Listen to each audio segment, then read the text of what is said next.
નમસ્કાર મિત્રો, ખેડૂત મિત્ર યુટ્યુબ ચેનલમાં આપનું સ્વાગત છે। આજના મહત્વના સમાચાર વિશે જો વાત કરવામાં આવે તો ઉત્તરાયણના પર્વને લઈ ગુજરાત હાઈકોર્ટનો હુકમ। ઉત્તરાયણ પર્વને ગણતરીના દિવસો બાકી રહ્યા છે, ત્યારે ગુજરાત હાઈકોર્ટ ઉત્તરાયણના તહેવારમાં રાજ્યભરના કાચ પાયેલા દોરાનો ઉપયોગ પર પ્રતિબંધ મૂકવા આદેશ કર્યો છે। સાથે જ ચાઇનીઝ દોરી, નાયલોન દોરીના ઉપયોગ પર પણ પ્રતિબંધ મૂકવા હુકમ કર્યો છે। આ અંગે રાજ્ય સરકારે પણ હુકમ પાલનની પ્રતિબદ્ધતા દર્શાવી છે અને 13 જાન્યુઆરી સુધીમાં ઠોસ અને અસરકારક પગલાં લેવા કોર્ટમાં ખાતરી આપી છે। ખેડૂતો માટે કામના સમાચાર। એક અખબારી યાદી પ્રમાણે ખેડૂતોને ઉત્પાદનના પોષણક્ષમ ભાવ મળી રહે તે માટે રવિ માર્કેટિંગ સિઝન 2025-26માં રાજ્ય સરકાર દ્વારા લઘુત્તમ ટેકાના ભાવ ₹2425 પ્રતિ ક્વિન્ટલ નક્કી કરાયો છે।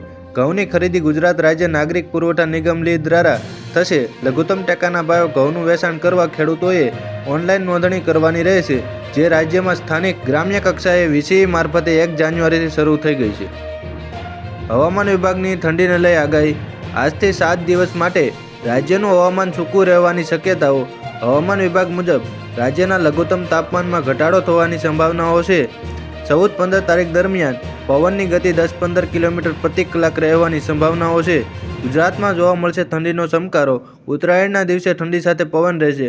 આગામી 7 દિવસ સૂકું વાતાવરણ રહેવાની આગાહી। ઉત્તરાયણના દિવસે પતંગ રસિયાઓને અનુકૂળ માહોલ રહેશે।